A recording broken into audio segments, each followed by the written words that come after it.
Welcome back. Everyone's candidates to go down at the start of the season would have been Burnley and not Crystal Palace while Tony Pulis was in charge. I don't know what the panel feel now. Neil Warnock has taken charge of Palace, but Palace at home to Burnley. Obviously Neil Warnock came back. Newcastle, late equaliser for Zaha. Have they got enough, and how do you see the game panning out? Yeah, I think I think Burnley, for me, are a team that are going to go down. I think Palace, big changes. Warnock, a great appointment. Watched the game last week against Newcastle. They were superb, particularly having led the game, then to come back at the end. Zaha, I think Palace will win that, and I think Palace will be mid-table this season. Mid-table? That's a strong suggestion, Sharon. Yeah, well, it's the power of Warnock, isn't it?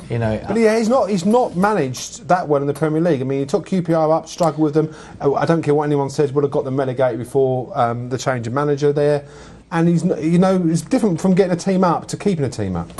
Yeah, I think all the good defensive work that Pulis did with Palace, I don't think the players will forget that overnight. It's not like Men in Black where you put something in front of someone's head and you face and you zap everything. So I think the Palace defence is well drilled, and they'll have remembered those hours on the training ground with Pulis, and Warnock will perhaps build on that. And I agree with Rob that mid-table is a possibility. And Burnley, obviously they played a poor Man United side before, and the time QPR played them this weekend. Do you think Man United did really well to get a 0-0 draw there? Do you think Burnley will go down? I do feel that they will. I like Sean Dyche, and I actually quite like Burnley. I mean, they're a decent side, but I think they're going to be one of those classic teams that gets promoted, and they'll do really, really well for the first half of the season, and then all the other teams will have worked them out, and in the second half they'll just absolutely drop like a bomb. And I think that's a shame, because they're a decent club. They're a proper old football club, Burnley. Okay. And Southampton in the summer were selling all their players. They ended up buying a lot of players. Yeah. Do you think Koeman's going to do well for Southampton this season? And Alan Pardew, is he going to survive the season for Newcastle? They play at the weekend, Southampton. Yes, Newcastle. yes. Southampton beat West Ham last game, didn't they? 3-1. Not necessarily the hardest thing at the moment with West Ham. Will Pardew last longer than Allardyce? Yeah, I think so. He's quite well liked by the owner at Newcastle. People don't understand that, and I think they've got a decent side. It'd be an interesting game that. Southampton, I thought they would struggle. I still think they will do long term. I don't think you can lose 5 players that they've lost of that quality and continue the way you were. So they're not going to finish 8th. So they'll be in the mix. Come November, they'll be in the mix to go down. I think Newcastle just about good enough. And the guy that came on against Palace the other day, Aarons.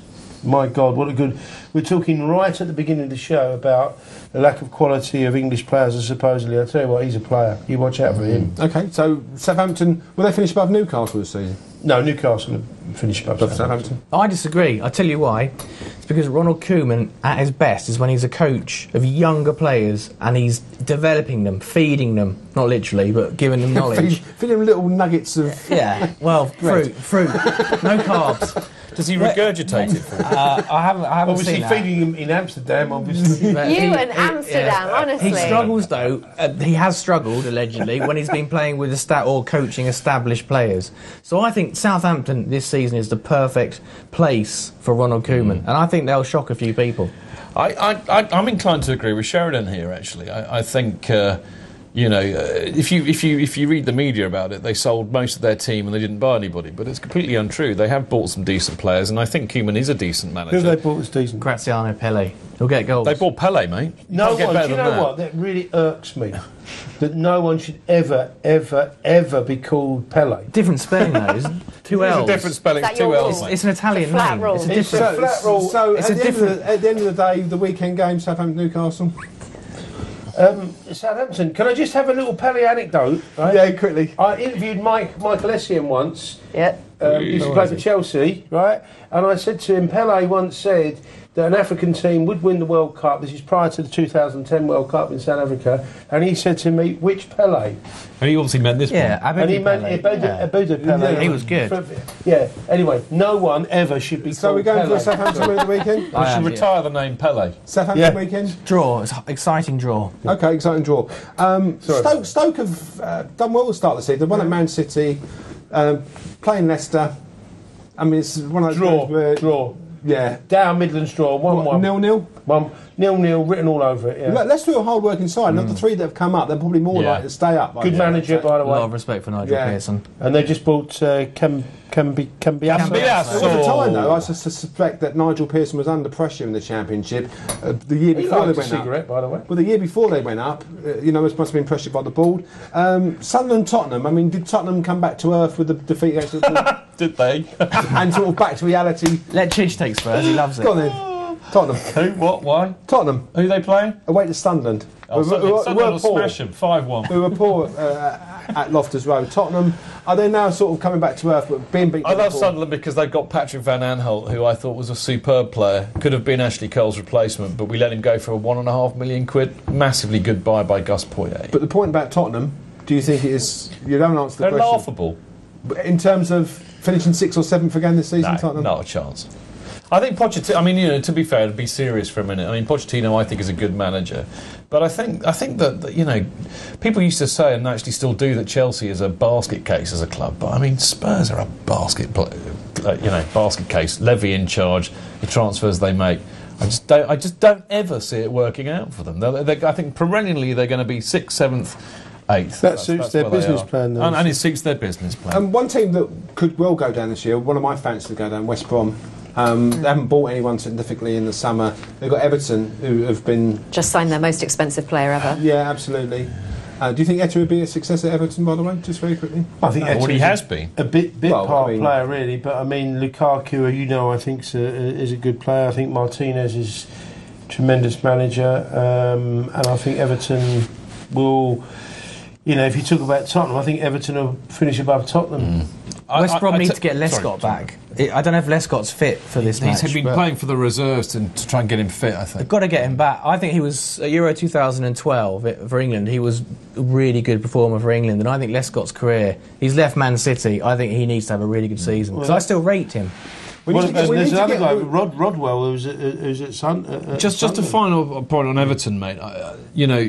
Okay, we dubbed them 6-3 up there, but I have to say they were superb. The way they came back and pressed us. No other team will knock 6 past Everton at Goodison this season. They are a decent team. That was quite an odd result. There's 2 more really big games to talk about before we talk about that. Liverpool-Aston Villa. Do we think Liverpool will win to Villa? And should do. Liverpool will beat them quite convincingly, in my view. I think that could be a hefty score, that one. OK, well, before we talk about, as I said, these now are the 2 big games of the weekend. One's on Monday, Hull against West Ham. But first of all, Man United QPR. Do we think with QPR have got Man United at exactly the wrong time, and that now, after that period of bringing in new players, or do you think it's potentially difficult on the day? I mean, Harry, let's for sake of argument, all right, because Rob's here, say that Harry's a decent manager. Can you explain to me how appalling QPR's start has been this season? It has, but we beat Sunderland, and I think fair to say, by releasing Remy, we've not replaced by a striker. That's what worries me. We've got Charlie Austin improving in the Championship. Remy's gone. We were on transfer deadline day trying to get Defoe in. We were trying to get Barini in. We didn't succeed in any of that, and we are really going to struggle if we have to rely on Delta Ab, who's overweight. Bobby Zamora, again, is past his best. We are going to struggle with Charlie Austin. Who's the guy that scored 4 against Man United on New Year's Day? Dennis Bailey. Dennis Bailey, also the lead singer of with Phil Collins in Easy Lover. But I mean, could they not bring him back? He turned to God, didn't he? I know, that's right. Bring him back. Yeah. Well, you've got God there, haven't you? Hoddle's still. But I think midfield we bought well. I mean, we've got Fur from Norwich, played for Holland. Your problem is what you've identified, having lost Remy, and on the last day of the transfer the window, not to bring in a striker, is a problem. And it was a problem when QPR went down, wasn't it? That you couldn't score goals. He got Cranshaw. Yeah, and they are talking about Defoe maybe in January, but that might be too late. In terms of Manchester United again, do you think there'll be... Now we will see the real Man United in this game. Haven't they? For Who are they playing? QPR. Do you know their next 3 games are QPR, Leicester and West Ham? So suddenly... Yeah, they've got to get results, and otherwise you'd be worried, wouldn't you? Well, absolutely. Okay, well, we are going to talk about... So you think the Man United win? Well, you would have thought so, because Where is it? It's at Old Trafford. But do you have one of those... You know, like you look at the coupon or you look about having a bet and you always go 4-5-0 to a home side. It never ends up 1-1. Yeah, it's a Stenhouse Mere bet. Yeah, absolutely. We are going to go to the treats at the end, I what guess. About West Ham, then? That's the one. No, we are. Hull West Ham. Our last one. We're going to go to the tweets at the end. Hull West Ham. What do you think about that game? Steve Bruce has done really well to start for Hull. Well, as you know, potentially an England manager, as far as I'm concerned.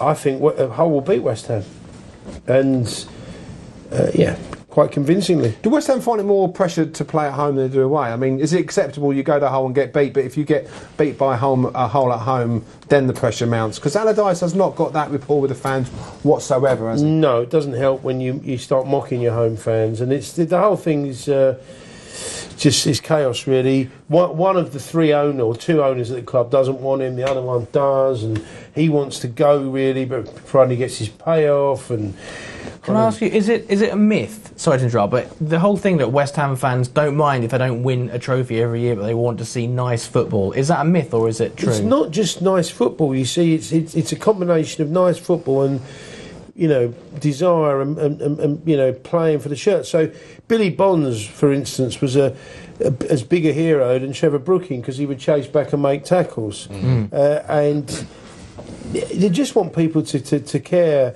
or they used to. I'm not sure what they want anymore. But it is a style of football. I mean, West Ham fans are a little deluded. We went to West Ham before the season started. They were talking about mid-table and everything. You got Andy Carroll's likely to be out for quite a while, Yeah. and it's just the dependence on that big, strong striker to take the ball in the air. I don't care whether he's big, small, whatever he is. Not even in the days of when I was growing up with Jeff Hurst or Bobby Moore or Trevor Brooking latterly, or Devonshire, or Best, Cotty, Clyde Best, McAvenny. Never once did the whole club rely on. No club should ever rely on one blooming player. I mean, this player is one-dimensional. I don't think he's bad, but to set your whole game plan around one player who spends more time in a club in Loughton than he does in one in Newham, you know, particularly when he's injured. Okay, so you and I've just said that in code. Right, okay. But one of the owners knows that. Right, in terms of the game, do you think Hull will beat West Ham? Yes. Okay. I think Hull will win. Right, okay. David? I'm going to go draw just to cheer Rob up. Really? I mean, Allardyce, how many games do you think he's got? Well, I have to say, he just keeps rolling on. I mean, it's a bizarre situation. The fear they've got is if he goes, who do they replace him with? Mm-hmm. So they've kind of got. Hold on. No, I mean, if you push me into a corner now, I'd say Gus Poyet. Okay, we've got some tweets. We're just wrapping up quickly because I know we've only got a few minutes left, but a lot of people talking about Champagne as replacement for Sepp Blatter. There is not much support on our Twitter, at least for Sepp Blatter, and in the wider world as well. Sepp Blatter does not look like the likely favourite. We've also got quite a few people saying it's too early for Manchester United, and they are expecting them not to do so well. So that's interesting and good for you. Please, me. Thank you for all your tweets tonight. It has been great to have your take on everything. Again, you know, we've had so many different conversations open. A lot of it has, in the last sort of 15 minutes, been around Sepp Blatter and how incompetent he is. So again, thank you so much for the tweets. And it's at Sports Tonight Live if you want to join us again tomorrow. And there's nothing incompetent about our panel this evening, is They've there? been fantastic. They've been absolutely fantastic. David, I don't know if you're cold, but it's nice to see you in your coat. No, I'm feeling quite cool, actually, Pete. Looking very cool. Thank you, Kieran. Good luck at the weekend. Well, Cheers, I don't know about that, but well, you too. it was a good game. I mean, in all seriousness, I'd love you to get a result, United. It would make me laugh. Thanks very much indeed.